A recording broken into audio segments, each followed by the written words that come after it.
अगर ऐसा कर लेंगे तो पूरे देश के अंदर एकदम क्रांति हो जाएगी। तो सर कांग्रेस पार्टी को नजीर पेश करना चाहिए, कांग्रेस पार्टी को नजीर पेश करनी चाहिए इस बात को लेकर के कि कर रही है हमने चुनाव जीता है और जीतने के ईवीएम से चुनाव जीता है और अब हम इस्तीफा देते हैं। नहीं इस्तीफा देते हैं, सरकार नहीं बनाएंगे, सरकार नहीं बनाएंगे और दोबारा बैलेट पेपर से चुनाव कांग्रेस लड़ाई लड़ रही है। सर लड़ाई कांग्रेस तो सर ये तो सिलेक्टिव राजनीति होगी ना, कांग्रेस से 14 तारीख को ये तो सिलेक्टिव राजनीति होगी कि जब हम चुनाव जीत रहे हैं तब हम शांत है, जब हम शांत है, जब हम चुनाव हार रहे हैं तब ईवीएम दोषी है। भारतीय जनता पार्टी या भारतीय जनसंघ नहीं लगाती थी इंदिरा गांधी पे आरोप। वो तो इंदिरा गांधी गलत करती थी, लगाती थी इंदिरा गांधी गलत करती थी, इसका मतलब नहीं करती थी सर, मतलब अगर भाजपा भी आरोप लगाती थी तो मतलब इंदिरा गांधी गलत करती थी सर। अगर मैं ये नहीं कह रहा हूं गलत करती थी, हम कोई साधु संन्यास तो है नहीं, हर आदमी चुनाव जीतने के लिए कोशिश करता है। तो जब कांग्रेस रही होगी, कांग्रेस ने भी कोशिश की होगी, कांग्रेस की कमजोरी थी। शुक्र है उस वक्त जो है आपने ये नहीं कहा कि ईवीएम में चोरी हो गई थी, ईवीएम में गड़बड़ी हो गई। नहीं, मैंने कहा अगर आप एक चीज सुनो, फिर भी नहीं मैं मतलब जब आप मानते हैं कि कांग्रेस का संगठन कमजोर है, एक बात आप मानते हैं कि कांग्रेस में मैं बता दूं अंतर्विद्रोह ज्यादा है, आप मानते हैं कि कांग्रेस में टिकट का डिस्ट्रीब्यूशन गलत होता है, इसके बावजूद आप कह रहे हैं अंत में ईवीएम दोषी है। हाँ, मैं फिर भी कह रहा हूँ सर कैसे हो सकता है? अगर 2000 खुद की गलतियां ठीक नहीं हो रही हैं, खुद की गलतियां ठीक नहीं हो रही है और ईवीएम दोषी है। मैं आपसे क्या कह रहा हूँ जी बताइए। 2022 में टिकट अगर हम ठीक से दे देते, वो लाख ईवीएम में हेरा फेरी करते, 10 देखिए 20% तो नहीं कर सकते। जहां पर कांग्रेस के वोटर सबसे अधिक हैं वहां पर भारतीय जनता पार्टी को वोट नहीं पड़ती, तो मशीनों की सेटिंग कैसे हो गई? बहुत से ऐसे बूथ जहां कांग्रेस जहां बीजेपी को वोट नहीं पड़ते, मैं ये कह रहा हूं मशीनों में सेटिंग कैसे होगी सर? मैं ये कह रहा हूं कि वो उनको पता होता ना। अच्छा, उनको ये पता होता है कौन सी मशीन कहां जाएगी सर?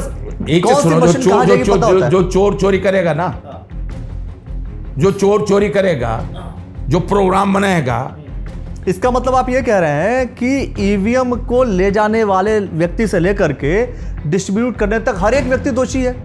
जरूरत ही नहीं है, क्योंकि उसको पता ना सर किस बूथ पे जाएगा, सर कौन सी मशीन किस बूथ पे जाएगा, सबको पता है। एक चीज सुनो, जो मशीन को भेजती है कंपनी, जिसमें भी ठेका है, उसको सारा पता होता है, एबीसीडी मालूम होती है। सर चुनाव आयोग ने बोला था, चुनाव आयोग ने कहा था ईवीएम को आकर के हैक कीजिए सर, कोई पार्टी गई नहीं थी सर, किसी पार्टी का कोई व्यक्ति नहीं गया था सर, 2-3 बार सर चुनाव आयोग ने बोला था, फिर भी आपकी तरफ से मैं कह रहा हूं कांग्रेस आयोग तो एक तरफा बात कर रहा था सर, कई बार बोल चुका सर, कई बार चुनाव आयोग ने तो एक तरफा बात करी है। चुनाव आयोग ने सर जिस वक्त आरोप लगने शुरू हुए थे उस वक्त चुनाव आयोग ने साफ तौर पर कहा था कांग्रेस पार्टी और हर एक नेता को कि कोई भी पार्टी आकर के इसको ईवीएम को हैक करके दिखा दे।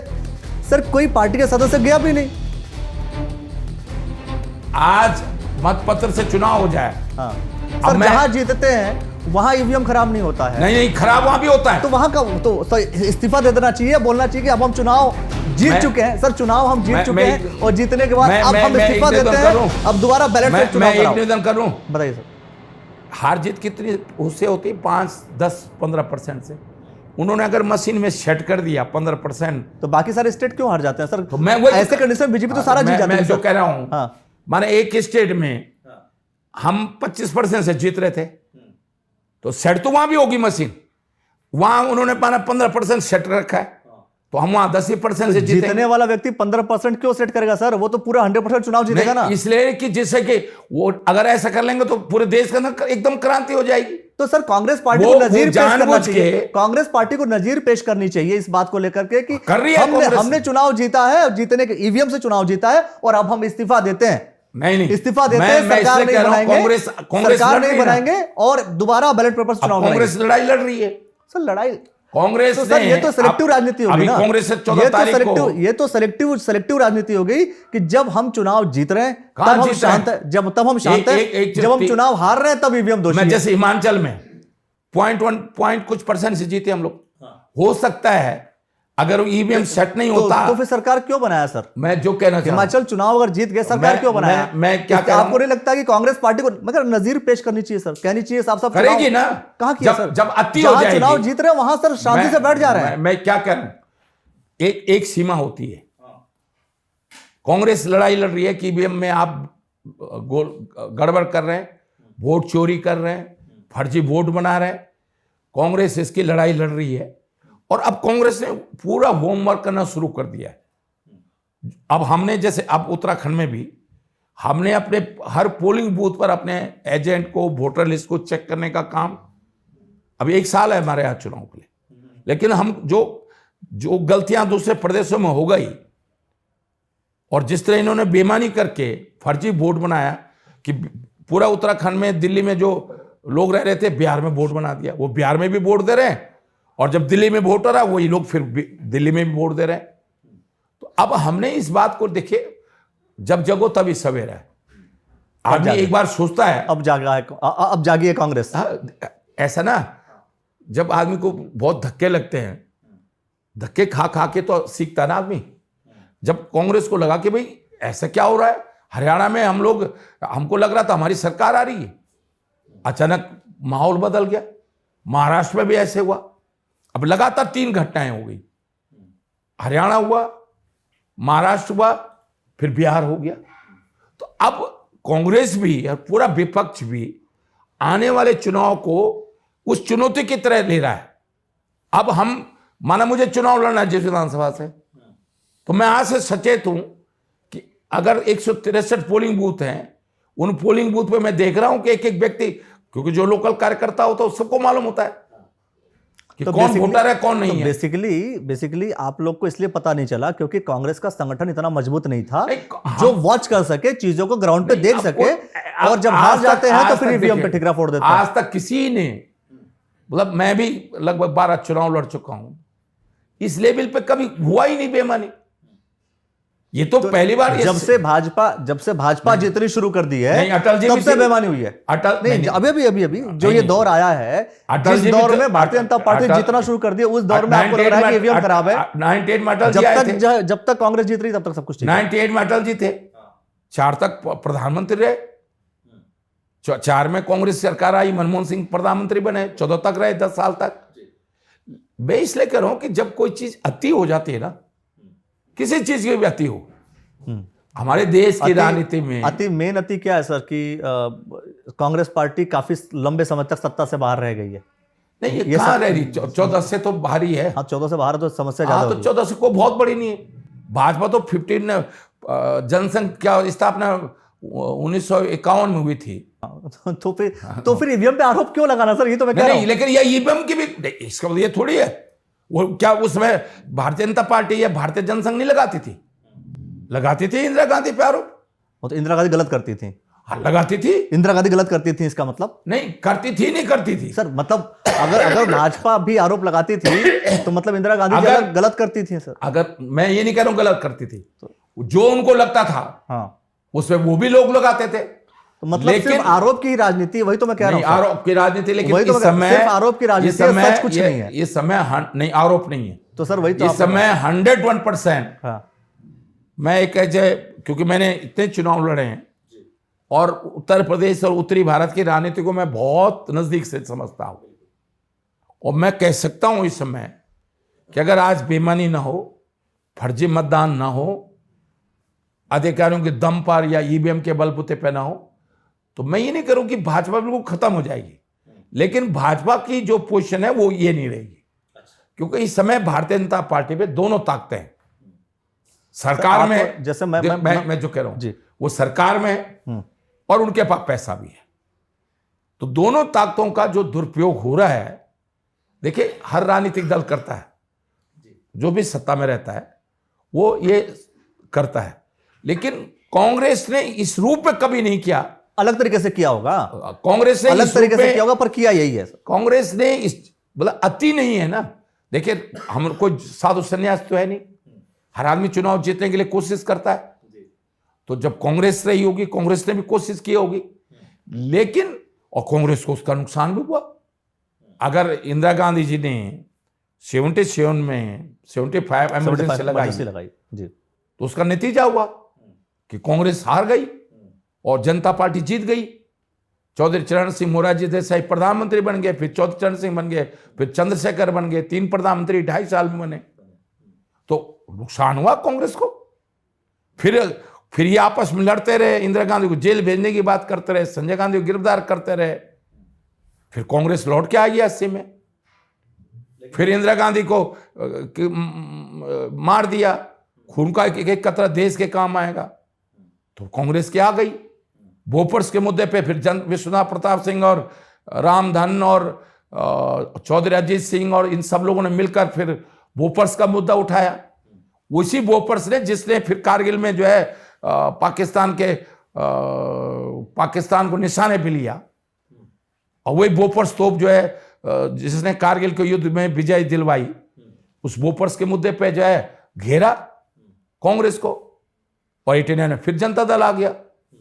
तो मैं ये नहीं कह रहा हूं कि जब मुद्दे बनते हैं कई बार एकदम नहीं बनते। आप सोचोगे नहीं आज हम मुद्दा उठा देंगे, तो उसको जनता के बीच में ले जाना, जनता को विश्वास दिलाना कि ये पार्टी सचमुच अन्याय कर रही है, अत्याचार कर रही है, छोटे छोटे लालच देकर कभी 10,000 दे दिया, कहीं 5 किलो राशन दे दिया, और उसके कारण आपको प्रलोभित कर रही है, और उसके कारण आपका बहुत बड़ा नुकसान कर रही है। जब चुनाव जो है कांग्रेस पार्टी हार रही है, एक ईवीएम पे दोष है। दूसरा, अगर मैं 22 की बात करूं, 2022 की, कांग्रेस पार्टी की सरकार आने वाली थी, आई नहीं। ना आने के पीछे के एक कारण ये भी बताया गया कि कहीं ना कहीं कांग्रेस पार्टी में ही लड़ाइयाँ थी, खींचतान थी आपस में, और दूसरी तरफ टिकट का सही डिस्ट्रीब्यूशन नहीं किया गया। बिल्कुल यह सही है, मैं इस बात आपकी बात से सहमत हूँ। 2022 में भाजपा में था, और मैं उदाहरण दे रहा हूँ आपको, और बिल्कुल सही। आपको बुरा लगा था कि कांग्रेस पार्टी की सरकार नहीं आई थी? नहीं, अच्छा लगा था? मैं आपको बता रहा हूँ, उसमें प्रधानमंत्री आए थे केदारनाथ, तो हेलीकॉप्टर मदन कौशिक जी, मैं और सुबोध उनियाल जी, नहीं मदन कौशिक, मैं और ये यशोधरानंद जी और आईजी गुंजियाल हेलीकॉप्टर में आ रहे थे केदारनाथ से।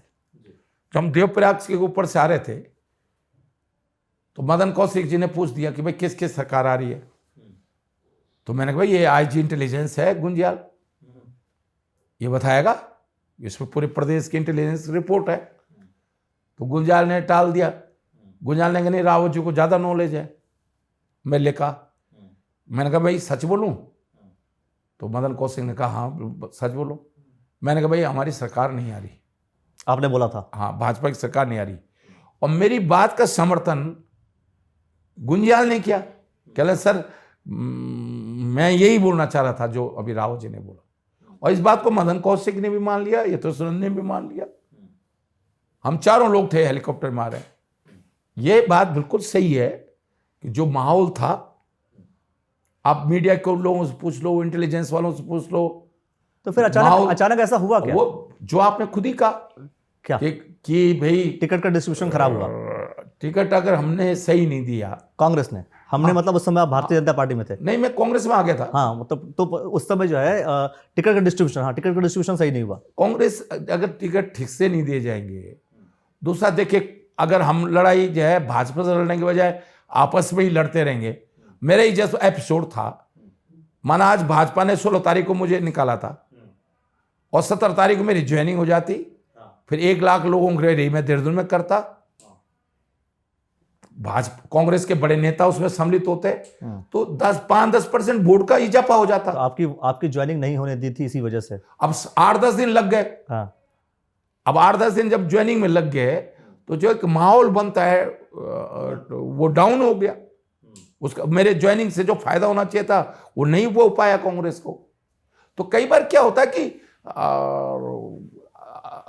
जो हम देखिए, भाजपा तो करेगी कोशिश अपने आप, लेकिन ये कहीं ना कहीं हमारी कमजोरी थी कांग्रेस की कमजोरी थी। शुक्र है उस वक्त जो है आपने ये नहीं कहा कि ईवीएम में चोरी हो गई थी, ईवीएम में गड़बड़ी हो गई थी। नहीं, मैंने कहा अगर आप एक चीज सुनो, फिर भी नहीं, मैं मतलब जब आप मानते हैं कि कांग्रेस का संगठन कमजोर है, एक बात आप मानते हैं कि कांग्रेस में देखिए, मैं बता दूं अंतर विद्रोह ज्यादा है, आप मानते हैं कि कांग्रेस में टिकट का डिस्ट्रीब्यूशन गलत होता है, इसके बावजूद आप कह रहे हैं अंत में ईवीएम दोषी है। हाँ, मैं फिर भी कह रहा हूं, सर कैसे हो सकता है? अगर 2000 खुद की गलतियां ठीक नहीं हो रही हैं, खुद की गलतियां ठीक नहीं हो रही है और ईवीएम दोषी है। मैं आपसे क्या कह रहा हूं जी बताइए। 2022 में टिकट अगर हम ठीक से दे देते, वो लाख ईवीएम में हेरा फेरी करते। देखिए 20% तो नहीं कर सकते कि उससे पूरा आग लग जाती प्रदेश के अंदर, देश के अंदर, तो वो उतना ही करते हैं कि 10 और 15% में सेट कर दी उन्होंने मशीन। तो सर वो जो जिस मशीन की आप बात कर रहे हैं, ये भी हो सकता है कि कांग्रेस पार्टी के लोगों का जो बयान होता है, बीजेपी का जो बयान होता है, उससे जो फ्लोटिंग वोट है, वो फ्लोटिंग वोट 10 से 20% कहीं ना कहीं शिफ्ट हो जाती है। नहीं, मैं कह रहा हूं जो कि बयानबाजी है, अगर आज कांग्रेस, हाँ, जैसे उन्होंने 10-15% माना सेट कर रखा मशीन में, इसे ज्यादा करने में तो तराई हो जाएगी। तो जो माना कोई अगर माना किसी पोलिंग बूथ पे 550 वोट मिले किसी कांग्रेस को, उनको 450 वोट मिले, उन्होंने 10% सेट हो गया, तो हमारे 450 वोट हो गए, उनके 100-500 वोट हो गए। इससे ज्यादा नहीं सेट कर सकते, नहीं तो लोगों को अंदाजा लग जाता ना कि भाई हमने वोट तो दिया ही नहीं था, कहां से ये इतना आ गया, तो क्रांति हो जाएगी। तो हमेशा जो चोरी करता है। बहुत से ऐसे बूथ होते हैं जहां भारतीय जनता पार्टी को वोट नहीं मिलता सर, बहुत से ऐसे बूथ होते हैं जहां भारतीय जनता पार्टी को वोट नहीं मिलता, वहां सब क्या करते हैं सर भारतीय जनता पार्टी के लोग? वो देखिए उन्होंने वो कैसे सेटिंग करते हैं? उन्होंने ओवरऑल माना, तो वहां 10% सेटिंग कैसे होती है? देखिए हार जीत का फैसला माना 5% से लेकर 25-15% के बीच में, उन्होंने माना 10% भी सेट कर रखा है, तो 5% से कांग्रेस जीत जाएगी। और अगर उन्होंने जो है कांग्रेस वहां 8% से जीत रही है, तो वहां कांग्रेस 3% से हार जाएगी। मैं कह रहा तो मैं इसलिए कह रहा हूं, मैं कह रहा हूं, लेकिन मैं इसके बावजूद जब सेटिंग मशीनों में हो रही है आपके अनुसार, बिल्कुल 100, मैं कह रहा हूं कि दो सेटिंग है सर बूथों में सुनिए ना, मशीनों मैं की। कह रहा हूं कि जहां पर कांग्रेस के वोटर सबसे अधिक हैं, वहां पर भारतीय जनता पार्टी को वोट नहीं पड़ती, तो मशीनों की सेटिंग कैसे हो गई? बहुत से ऐसे बूथ जहां कांग्रेस, जहां बीजेपी को वोट नहीं पड़ते, मैं ये वहां कह रहा हूं मशीनों में सेटिंग कैसे होगी सर? मैं ये कह रहा हूं कि वो उनको पता होता ना। अच्छा, उनको ये पता होता है कौन सी मशीन कहां जाएगी सर, कौन सी मशीन कहां जाएगी पता होता है। जो चोर चोरी करेगा ना, जो चोर चोरी करेगा, जो प्रोग्राम बनाएगा, इसका मतलब आप ये कह रहे हैं कि ईवीएम को ले जाने वाले व्यक्ति से लेकर के डिस्ट्रीब्यूट करने तक हर एक व्यक्ति दोषी है। जरूरत ही हर नहीं है, व्यक्ति, क्योंकि उसको पता ना सर किस बूथ पे जाएगा, सर कौन सी मशीन किस बूथ पे जाएगा, सबको पता है। एक चीज सुनो, जिलाधिकारी को तो जिलाधिकारी मतलब कह रहे सर हर किसी को पता है जरूरत कि ही नहीं है। कौन सा आम लोगों की मशीन में यही तो दिक्कत है। हाँ, अगर वही मतपत्र से हो जाएगा, तो उसमें जो है पोलिंग बूथ का जो कर्मचारी, उसकी इन्वॉल्वमेंट से लेकर डीएम तक की इन्वॉल्वमेंट हो जाएगी। हाँ, मशीन में जरूरत ही नहीं है। आप वोट आपने दिया तो सर दे दिया, हाथ दिखाई देगा, लेकिन अगर मशीन में प्रोग्राम ऐसा बनाया जाएगा, हाँ, कि उसमें तो हाथ दिखाई देगा। बूथ पे वही तो मैं सवाल कर रहा हूं सर, तो एक बूथ, बहुत सारे ऐसे बूथ पर जहां पर भाजपा को वोट नहीं मिलता है, ये कैसे संभव है अगर सेटिंग सब में कर दी गई है? तो वो इतना नहीं सेटिंग करते ना कि ये तूफान खड़ा हो जाए, तो जीरो वोट नहीं मिलेगा ना फिर। अरे भैया, तो वो यही तो चालाकी है सर। वो आप जो है जब प्रोग्राम बनाते हैं, देखिए सर मान लीजिए कि मैंने मैंने ऐसा 100 मशीनें बनाई, 100 मशीनों को मुझे 100 बूथ पे लेकर भेजना है। हाँ, तो अब हमने जो है, मुझे कैसे पता चलेगा कि कौन सा मशीन कहां किस बूथ पे जाएगा? सब पता रहता है, सबको अच्छा, तो एक सेंटर से सर हो रहता है कि कौन तय कर रहा है?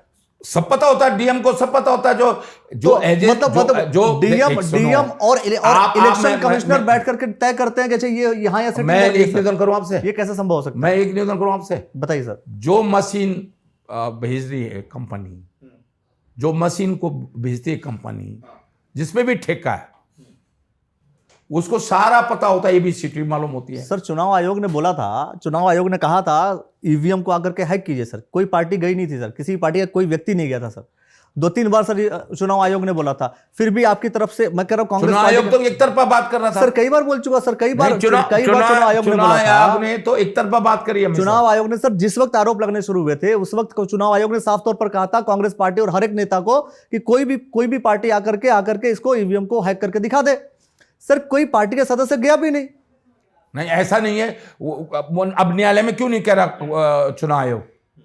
न्यायालय में कहना, अभी अब तो माने सुप्रीम कोर्ट में मामला चल रहा है, वहां कहे ना चुनाव आयोग। दूसरी चीज है कि 2 लेवल पे हो रहा है। एक ये कि जो फर्जी मतदान, अभी माने राहुल जी ने दिखाया, अभी उन्होंने कर्नाटक का दिखाया, हरियाणा का दिखाया, उत्तराखंड में भी इसी तरह हुआ है 2022 में, कि जो लोग दिल्ली में वोटर हैं वो दिल्ली में भी वोट दे रहे हैं, और जब उत्तराखंड वोट हो रहा है उत्तराखंड में वोट दे रहे हैं। तो ये जो 2 तरीके हैं, एक तो फर्जी मतदान, क्या आप फर्जी वोट बना दे रहे हैं, यहां भी बना रहे हैं वहां भी बना रहे हैं। जब वहां चुनाव हो रहा तो आप अपने सारे कार्यकर्ताओं वहां वोट देने के लिए दिल्ली ले गए। जब बिहार हो रहा तो पूरा उत्तराखंड से बिहार ले गए, और जब उत्तराखंड हो रहा तो सारे बिहार से यहां ले आए वोट देने के लिए। आपने 20-25 लाख कार्यकर्ता अपना, 30-35 लाख कार्यकर्ता अपने ऐसे आपने सेट कर रखा है कि जब चाहो उसको महाराष्ट्र भेज दो, जब चाहो हरियाणा भेज दो, जब चाहो बिहार भेज दो। अच्छा, हार जीत का फैसला यही 20-25 लाख वोट से ही होता है। उतना आपने सेट कर रखा है। चलिए, आपके हिसाब से ईवीएम में सेटिंग हो रखी है, इसी वजह से नहीं, मैं कह रहा हूं, मैं फिर भी 22 में कह रहा हूं हाँ। कि अगर ये सारी सेटिंगें होती, हाँ, तो और अगर हम टिकट सही से वितरण होता, हाँ, हम अगर सही से लड़ाई लड़ते, तो मैं ये नहीं करूं कि हम बहुत एक तरफा सरकार में 40 सीटें ज्यादा ले आते, लेकिन हम 35-40 सीट के बीच में ले आते।